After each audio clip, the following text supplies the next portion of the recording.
बिस्मिल्लाहिर्रहमानिर्रहीम। Dear students, आज का हमारा लेक्चर जो है ये क्लासिफिकेशन का हमारा टॉपिक चल रहा है। उसी से रिलेटेड आज हमारा टॉपिक जो होगा वो होगा 5 किंगडम क्लासिफिकेशन सिस्टम।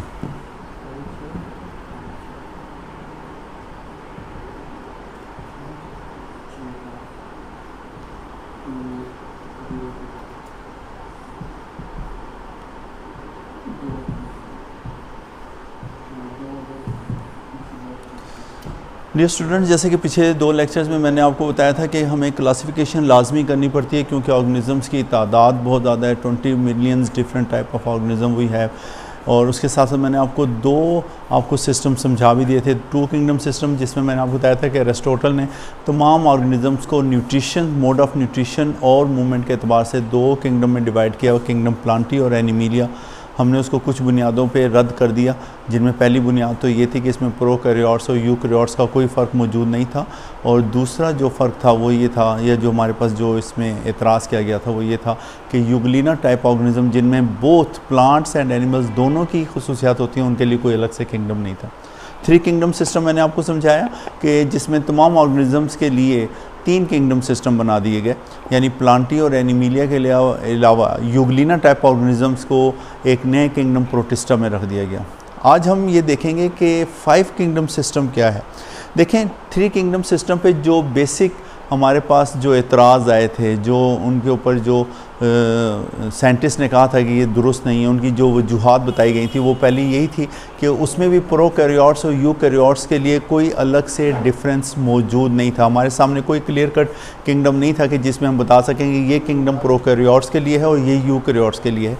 और दूसरी बात जो थी वो ये थी कि फंजाई को प्लांट्स में क्यों रखा गया। फंजाई के अंदर सेल वाल होती है, बिल्कुल दुरुस्त है, लेकिन फंजाई जो है उसकी सेल वाल आम पौधों की सेल वाल से बहुत मुख्तलिफ होती है। फंजाई की सेल वाल के अंदर जो केमिकल कंपाउंड मौजूद होता है उसे हम काइटिन कहते हैं, जबकि तमाम प्लांट्स की जो सेल वाल है वो सेलुलोज से मिलकर बनी होती है। और फिर फंजाई का जो मोड ऑफ न्यूट्रिशन है वो हेटरोट्रॉफ है, लेकिन हेटरोट्रॉफिज्म भी बहुत मुख्तलिफ है। वो एब्जॉर्प्टिव मोड ऑफ न्यूट्रिशन की हामिल है, यानी ये दूसरों की हज़म शुदा खुराक को जज़ब करती है, एब्जॉर्ब करती है और अपने जिस्म का हिस्सा बना लेती है। इन 2 बुनियादों पर 3 किंगडम सिस्टम को भी रद्द कर दिया गया था। आज हम ये देखेंगे कि 5 किंगडम सिस्टम क्या है और ये किस तरीके से आगे चलता है। 1937 के अंदर ई चैटन नामी साइंटिस्ट था, उसने 2 नई टेक्निक्स मुतारिफ़ करवाई। उसने जितने बैक्टीरिया और वायरसेस टाइप के ऑर्गेनिज़म्स थे उनके लिए उसने प्रोकैरियोटिक और पौधों और जानवरों के लिए यूकैरियोटिक का लफ्ज़ इस्तेमाल किया। प्रोकैरियोटिक्स क्या होते हैं? पहला चैप्टर अगर आपके जहन में हो तो उसके एंड में हमने सेलुलर ऑर्गेनाइजेशन का एक टॉपिक पढ़ा था। उसमें बाकायदा तौर पे ये आपको बताया गया था कि we have 2 type of cell, prokaryotes and eukaryotes. Prokaryotic cells वो होते हैं जिनमें बाकायदा तौर पे परमानेंट न्यूक्लियस मौजूद नहीं होता, जबकि यूकैरियोटिक सेल्स वो होते हैं जिनमें बाकायदा तौर पे बाउंडेड एंड फिक्स न्यूक्लियस मौजूद होता है। ई चैटन ने जो प्रोकैरियोटिक और यूकैरियोटिक का लफ्ज़ इस्तेमाल किया था वो यही था कि बैक्टीरिया और वायरसेस के अंदर कोई परमानेंट न्यूक्लियस नहीं है, लिहाजा इनको प्रोकैरियोटिक्स। और पौधों और जानवरों में क्योंकि बाकायदा तौर पे न्यूक्लियस, फिक्स न्यूक्लियस वाला सेल मौजूद होता है, लिहाजा इन्हें यूकैरियोटिक का लफ्ज़ दे दिया गया। 1967 के अंदर इसी बुनियाद के ऊपर रॉबर्ट विटिकर नामी एक साइंटिस्ट ने 5 किंगडम सिस्टम को इंट्रोड्यूस करवाया। और इसके लिए 2 बुनियादें इसने रखी, 2 बेसिस पे, 2 बेसिक जो हमारे पास मराहिल थे उनकी बुनियाद पर इसने 5 किंगडम सिस्टम बनाया।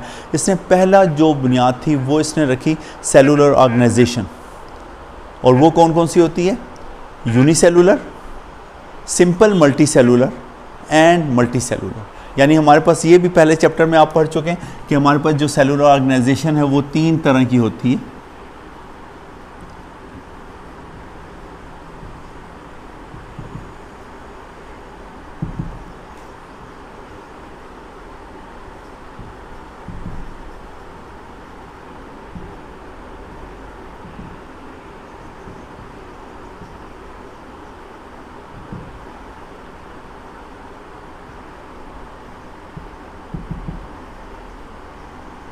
सिंपल मल्टी सेलुलर को हम कॉलोनियल भी कह सकते हैं, ये ठीक है। यूनिसेलुलर ऑर्गेनिज्म जो रॉबर्ट विटीकर ने कहा कि ऐसे तमाम जानदार जो सिंपल सिर्फ एक सेल पर मुश्तमिल होते हैं, उनके जिस्म में दूसरा कोई सेल मौजूद नहीं होता और होता भी प्रोकैरियोटिक सेल है, उसको उन्होंने यूनिसेलुलर ऑर्गेनिजम्स में।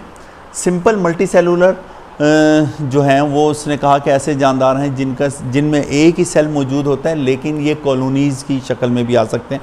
और तीसरी उसने मल्टी सेलुलर की बात की जिनका जिस्म एक से ज़्यादा सेल्स पर मुश्तमिल होता है। दूसरी बुनियाद जो उसने रखी वो मोड ऑफ न्यूट्रिशन की थी।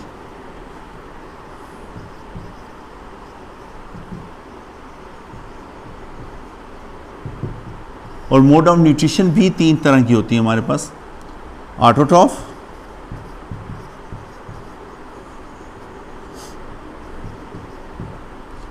एब्जॉर्प्टिव और हेटेरोट्रॉफ।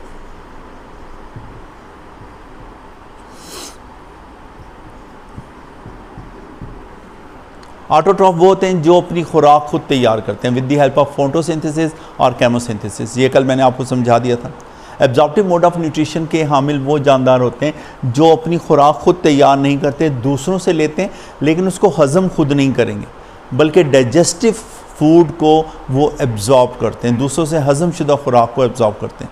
और तीसरे जो हैं वो हेटेरोट्रॉफ, यानी ये मुकम्मल तौर पर दूसरों से खुराक इंजेस्ट करते हैं और उनको फिर स्पेशल कैविटीज़ में हज़म करके अपने जिस्म का हिस्सा बना लेते हैं। इन रॉबर्ट विटीकर ने इन 2 बुनियादों पर जो 5 किंगडम सिस्टम तख्लीक किया, उसने 5 किंगडम के अंदर जो नाम दिए वो किंगडम मोनीरा, प्रोटिस्टा, फंजाई,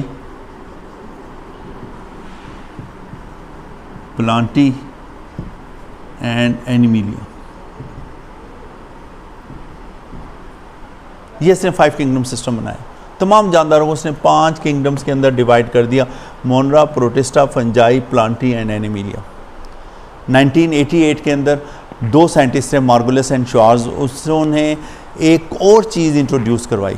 उन्होंने सिर्फ इन 2 बुनियादों पर डिवीज़न नहीं की, इन 2 बुनियादों पर क्लासिफिकेशन नहीं की, बल्कि मॉडर्न जेनेटिक्स को भी इस्तेमाल किया।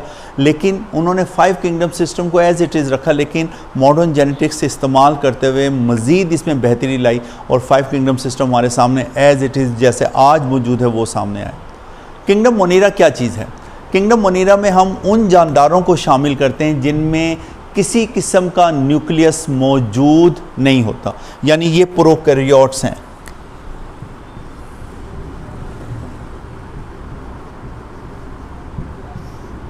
सिंपल, जैसे कि बैक्टीरिया,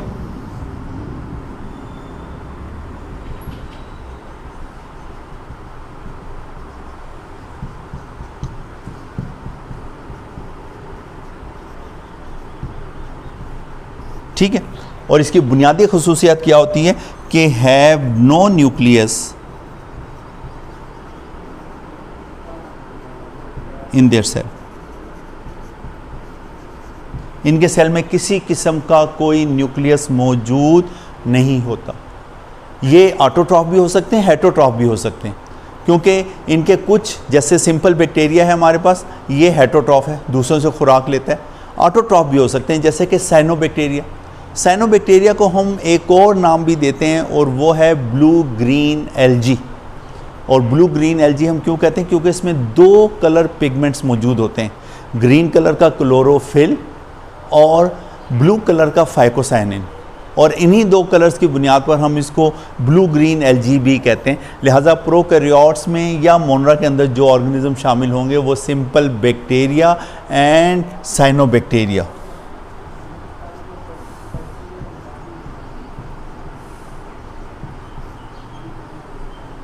ये शामिल होंगे, ठीक है। लेकिन ऑर्गेनिज्म सिर्फ वो होंगे जिनमें किसी किस्म का न्यूक्लियस मौजूद नहीं होगा, प्रोकैरियोट्स होंगे। They don't have any fix nucleus, bounded nucleus इनमें नहीं होगा। और सिंपल प्रोकैरियोट्स का जो तमाम, चाहे वो यूनिसेलुलर हैं, मल्टी सेलुलर हैं, सिंपल मल्टी सेलुलर हैं, वो जैसे भी हों वो तब सब के सब मोनरा ग्रुप के अंदर आ जाएंगे। क्योंकि किंगडम मोनीरा के अंदर बाज़ ऑर्गेनिज्म ऐसे, सिंपल बैक्टीरिया ऐसे भी होते हैं जो कि इंडिविजुअली अपनी लाइफ गुजारते हैं, लेकिन कुछ चैन, क्लस्टर्स और कॉलोनीज़ की शक्ल में भी हो सकते हैं, जैसे अभी मैंने आपको मिसाल दी थी साइनोबैक्टीरिया की। और ऑटोट्रॉफ भी हैं, हेटेरोट्रॉफ भी हैं, ये अपनी खुराक खुद भी बनाते हैं, जैसे कि साइनोबैक्टीरिया में ग्रीन कलर का कलर पिगमेंट मौजूद है, क्लोरोफिल मौजूद है, अपनी खुराक बनाएंगे। और इसके अलावा सिंपल बैक्टीरिया और वायरसेस जो हैं वो अपनी खुराक खुद तैयार नहीं करते। दूसरा हमारा ग्रुप है प्रोटिस्टा। अच्छा डियर स्टूडेंट्स, ये मैं आपको बता दूं कि ये बात आज तक यही कही जाती है कि जितने भी 5 किंगडम हैं इनमें सबसे ज़्यादा कॉम्प्लिकेटेड किंगडम जो है वो प्रोटिस्टा है। बाकी तमाम चारों किंगडम्स के अंदर जो है एक ही तरह के ऑर्गेनिजम्स होंगे, लेकिन ये ऐसा ऑर्गेनिज्म है या ऐसा किंगडम है जिसके अंदर 3 डिफरेंट टाइप ऑफ ऑर्गेनिजम्स मौजूद होते हैं। प्लांट लाइक भी हैं,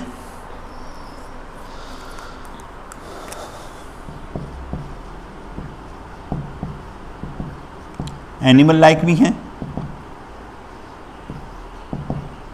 और फंजाई की तरह के भी मौजूद हैं।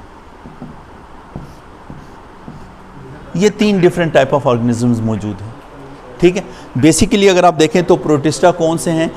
These are the organisms which are unicellular और सिंपल मल्टीसेलुलर यूकैरियोट्स। यानी ये इसकी बुनियादी प्रॉपर्टी है कि यूनिसेलुलर भी हो सकते हैं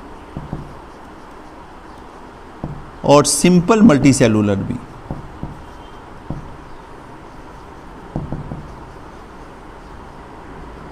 ठीक है, लेकिन होंगे कौन से? यूकैरियोट्स।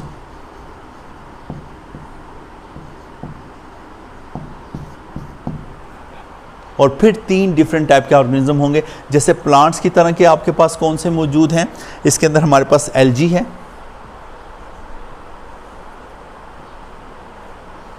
क्योंकि एल्गी में क्लोरोफिल मौजूद होता है, ये अपनी खुराक खुद तैयार करती है। और अपनी खुराक तैयार करना जो है वो किंगडम प्लांटी की ही सबसे बड़ी खुसूसियत है, उन्हीं की प्रॉपर्टी, उनकी करैक्टरिस्टिक्स है। लिहाजा हम कह सकते हैं कि किंगडम प्रोटिस्टा के अंदर प्लांट लाइक ऑर्गेनिज्म जो हैं वो एल्गी हैं। एल्गी सिंपल भी हो सकती है, सिंपल मल्टीसेलुलर भी हो सकती है और यूनिसेलुलर भी हो सकती है।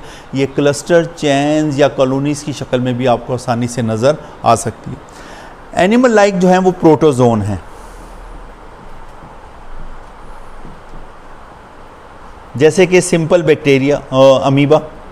ठीक है, इनके अंदर बाकायदा तौर पे न्यूक्लियस तो मौजूद है, लेकिन ये अपनी खुराक खुद तैयार नहीं करते बल्कि अपने माहौल से अपनी खुराक हासिल करते हैं। लिहाजा हम कह सकते हैं कि ये वो जानदार हैं जो एनिमल से करीब तरीन हैं।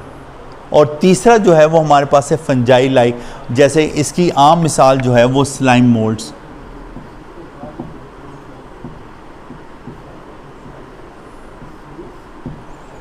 स्लाइम मोल्ड्स ऐसे हमारे पास ऑर्गेनिजम्स हैं जो दूसरों की खुराक को एब्जॉर्ब करके अपने जिस्म का हिस्सा बना लेते हैं। तो किंगडम प्रोटिस्टा की सबसे बुनियादी खुसूसियत क्या होगी? These are unicellular are simple multicellular eukaryotes and it has 3 different type of organism, plant likes, animal like and fungi like. Plant likes के अंदर हमारे पास कौन से ऑर्गेनिज्म होंगे? Algae, because they have chlorophyll in their cells, they can prepare their own food with the help of photosynthesis। Animal like के अंदर protozoans हैं जैसे कि अमीबा है। ठीक है, और उसके अलावा हमारे पास फंजाई लाइक के अंदर हमारे पास स्लाइम मोल्ड्स मौजूद हैं जो दूसरों की डाइजेस्टेड फूड को एब्जॉर्ब करके अपने जिस्म का हिस्सा बना लेते हैं। तीसरा हमारा जो आएगा वो है हमारे पास फंजाई। फंजाई की जो बुनियादी खुसूसियत है वो क्या है कि cell wall have chitin and absorptive mode of nutrition।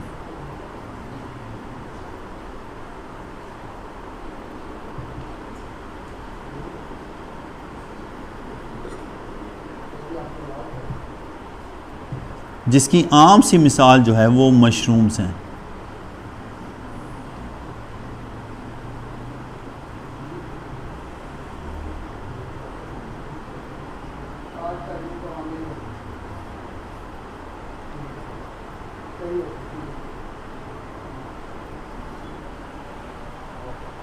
Mushrooms आपने देखी होंगी, ये ऑर्गेनिक और इनऑर्गेनिक गले सड़े नामियाती मरकबात के ऊपर उगती हैं। अक्सर कूड़े करकट के ढेरों पे आपको बरसात के दिनों में जब तेज़ बारिश हो तो 2-3 दिन के बाद आपको कूड़े करकट के ढेरों पे छोटी छोटी सी मशरूम्स, खुम्बियाँ निकली हुई नज़र आती हैं।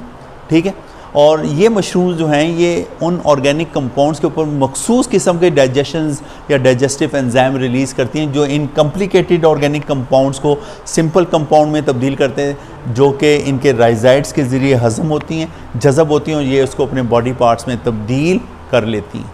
लिहाजा तीसरा हमारा जो किंगडम होगा वो होगा किंगडम फंजाई, जिसमें ऐसे ऑर्गेनिजम्स होंगे जो कि मल्टी सेलुलर हैं, मल्टी सेलुलर सेक्स ऑर्गन इनके अंदर हैं और ये यूकैरियोट्स हैं। इनके अंदर बाकायदा तौर पर सेल के अंदर न्यूक्लियस मौजूद होता है और ये मोड ऑफ न्यूट्रिशन इनका जो है वो एब्जॉर्प्टिव मोड ऑफ न्यूट्रिशन है, यानी ये दूसरों की खुराक को हज़म करते हैं। ऑर्गेनिक कंपाउंड्स के ऊपर ऐसे डाइजेस्टिव एंजाइम रिलीज़ करते हैं जो इनको सिंपल एंजाइम्स में या सिंपल कंपाउंड्स में तब्दील करेंगे और फिर ये इसको अपने जिस्म का हिस्सा बना लेंगे।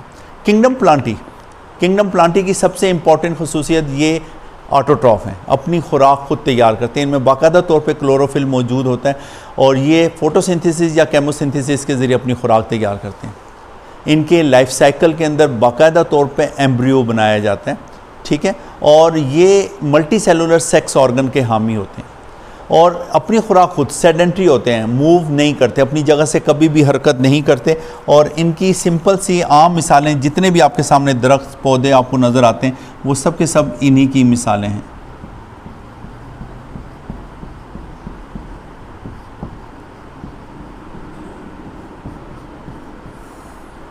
जितने फर्न्स हैं, मोसिस हैं, एंजियोस्पर्म्स हैं, जिम्नोस्पर्म्स हैं, वो सब के सब किंगडम प्लांटी में आएंगे। और इनकी बुनियादी प्रॉपर्टी या करैक्टरिस्टिक्स मैंने आपको बता दी। हेटरोट्रॉफ, इनके अंदर इनके लाइफ साइकिल में एम्ब्रियो मौजूद होगा, ऑटोट्रॉफ होंगे, अपनी खुराक खुद बनाएंगे और मल्टी सेलुलर सेक्स ऑर्गन इनमें मौजूद होते हैं। लास्ट किंगडम एनिमीलिया, ये हेटरोट्रॉफ होते हैं, अपनी खुराक खुद तैयार नहीं कर सकते, दूसरों से खुराक इंजेस्ट करते हैं, उसको खाएंगे, उसको मखसूस कैविटीज़ में लेकर जाकर उसको डाइजेस्ट करेंगे और उसको अपना बॉडी पार्ट्स बनाएंगे। और इनके लाइफ साइकिल के अंदर भी एम्ब्रियो मौजूद होता है, मल्टी सेलुलर सेक्स ऑर्गन इनके अंदर भी मौजूद होते हैं। और इनकी जितने भी आपके पास इर्द गिर्द आपके जितने भी एनिमल्स आपको नज़र आएंगे वो इनकी आम सी मिसालें हैं।